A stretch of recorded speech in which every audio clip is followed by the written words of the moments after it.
Hello दोस्तों, नमस्कार। आपके हमारे यूट्यूब चैनल LMR क्लासेज में आपका हार्दिक स्वागत करता हूं। दोस्तों, आज हम सामाजिक विज्ञान कक्षा 10 के सामाजिक विज्ञान में कुछ महत्वपूर्ण प्रश्नों की बात करेंगे जो परीक्षा की दृष्टि से महत्वपूर्ण बनते हैं। चलिए दोस्तों, शुरुआत करते हैं। दोस्तों, मैं आपको अतिलघुरात्मक प्रश्न आपको पढ़कर बताऊंगा जो महत्वपूर्ण बनेंगे। वो आपको अतिलघुरात्मक प्रश्न तो सभी याद करने होंगे और लघुरात्मक और निम्नात्मक प्रश्न वही याद करने हैं। वैसे तो आपको सभी प्रश्न याद करने हैं, जो महत्वपूर्ण उनको आप खास तौर पर ध्यान रखना। चलिए दोस्तों, शुरुआत करते हैं। पहला क्वेश्चन है, राजस्थान के प्रमुख महाजनपद कौन कौन से हैं। तो दोस्तों, आपको मत्स्य और सूरसेन और सीवी जांगल ये राजस्थान के प्रमुख महाजनपद माने जाते हैं। दोस्तों, ये क्वेश्चन पिछली बार ये पूछा जा चुका है कि राजस्थान के प्रमुख महाजनपदों के नाम बताइए। तो दोस्तों, इस बार भारत के प्रमुख महाजनपदों के नाम आपको पूछ सकते हैं। अब बात करते हैं, अगला क्वेश्चन है दोस्तों, बिंदुसार के समय यूनानी राजदूत का क्या नाम था। तो दोस्तों, उस समय राजदूत था डाइमेकस नाम का व्यक्ति। पुराणों में अशोक का नाम क्या मिलता है। पुराणों में अशोक का नाम अशोकवर्धन मिलता है। अंतिम मौर्य सम्राट कौन था। तो दोस्तों, अंतिम मौर्य सम्राट वह दर था जिसका इसके सेनापति पुष्यमित्र शुक ने इसकी हत्या कर पुष्यमित्र ने शुक वंश की स्थापना की। अगला क्वेश्चन है दोस्तों, समाहर्ता नामक अधिकारी का क्या कार्य होता था। तो उसका कार्य राजस्व एकत्रित करना, आय व्यय का ब्यौरा करना और वार्षिक बजट तैयार करना। दोस्तों, अगला है, कौटिल्य की पुस्तक का नाम बताइए। तो दोस्तों, कौटिल्य की पुस्तक का नाम अर्थशास्त्र माना जाता है।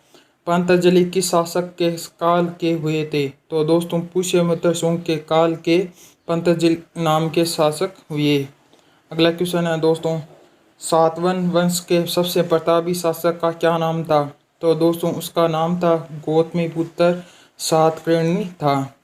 प्रयाग या इलाहाबाद परिस्थिति का लेखक कौन थे। दोस्तों, हरिसेन थे। और किस शासक के दरबारी कवि थे। समुद्रगुप्त के दरबारी कवि थे।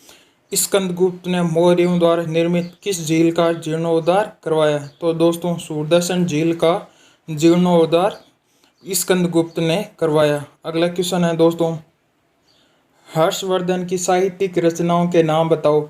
तो दोस्तों, हर्षवर्धन की नागानंद, रत्नावली और प्रियदर्शिका नामक 3 नाटकों की रचना की। अगला क्वेश्चन है दोस्तों, पालवंशी राजा किस धर्म के अनुयायी थे। तो पालवंशी राजा बौद्ध धर्म के अनुयायी माने जाते हैं। इसके बाद में दोस्तों, लघुरात्मक प्रश्नों में आपको अशोक के धम्म का सार लिखे, यह प्रश्न आपको याद करना वेरी मोस्ट क्वेश्चन है। उसके बाद में दोस्तों, आपको समुद्रगुप्त की सांस्कृतिक योगदान, यह भी क्वेश्चन आपको मोस्ट है दोस्तों, यह आपको ध्यान रखना है। इसके बाद में दोस्तों, चोल प्रशासन पर संक्षिप्त टिप्पणी, इसको भी आपको ध्यान रख, ये क्वेश्चन भी मोस्ट है दोस्तों। इसके बाद में दोस्तों, आपको निम्नात्मक प्रश्नों में अंदर राजस्थान के प्रमुख महाजनपदों का उल्लेख कीजिए। ये क्वेश्चन दोस्तों आपको बड़े तौर पर यह प्रश्न पूछ सकते हैं। इसके बाद में दोस्तों, आपको मौर्यकालीन प्रशासन के बारे में ध्यान रखना है। उसके बाद में दोस्तों, यहाँ से आपको गुप्त काल के सांस्कृतिक उपलब्धियों पर लेख लिखे। ये क्वेश्चन दोस्तों वेरी इंपॉर्टेंट माना जाता है, क्योंकि ये पिछली परीक्षाओं में अभी तक यह प्रश्न नहीं पूछा गया है। इसलिए आपको इस गुप्त वंश के सांस्कृतिक उपलब्धियों पर लेख लिखना है। ये क्वेश्चन दोस्तों आपको याद करना है। ओके दोस्तों, अब बात करते हैं दोस्तों अति महत्वपूर्ण या अति लघुरात्मक प्रश्नों के, जो आपको सभी प्रश्न याद करने हैं। उनमें आपको 6ठी शताब्दी ईसा पूर्व कितने महाजनपद थे। तो दोस्तों, 16 महाजनपद थे। किन महाजनपदों में राजतंत्र कायम था। कौशल, वत, अवनति, मगध महाजनपद। उसके बाद में दोस्तों, आपको महाजनपद किसे कहते हैं, यह परिभाषा छोटे रूप से पूछा जा सकता है। चंद्रगुप्त मौर्य का साम्राज्य विस्तार कहाँ था।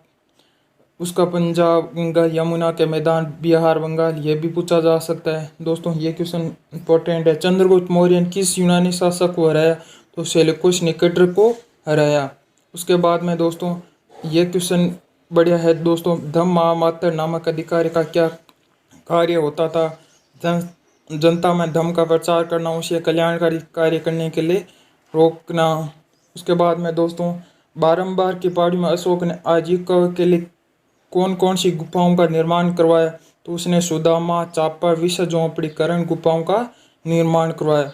राज्याभिषेक से संबंधित लघु शिलालेख में अशोक ने स्वयं को क्या कहा, तो दोस्तों स्वयं को अशोक ने बुद्ध संख्य का नाम दिया। उसके बाद में दोस्तों भारत में किस शासक के शिलालेखों के माध्यम से प्रजा को संबोधित किया, अशोक ने। उसके बाद में दोस्तों आपको चोल कला और चोल समाज के बारे में पता करना है। दोस्तों ये क्वेश्चन मोस्ट माना जाता है, इस पर आपको टिप्पणी के अंतर्गत ये क्वेश्चन पूछ सकता है। और इसके बाद में दोस्तों आपको कुछ महत्वपूर्ण प्रश्न और बताता हूँ, जिसमें दोस्तों आपको चंद्रगुप्त मौर्य के बारे में कुछ टिप्पणी के बारे में पूछा जा सकता है। दोस्तों इस तरह कुछ महत्वपूर्ण प्रश्न थे जिसके बारे में हमने आज चर्चा की। और इसी तरह दोस्तों मैं आपके सामने सेकंड पार्ट के यूनिट से लेकर कुछ महत्वपूर्ण प्रश्नों को प्रस्तुत करूंगा। अगर मेरा वीडियो आपको अच्छा लगा तो अपने दोस्तों को शेयर करना। जय हिंद, जय भारत।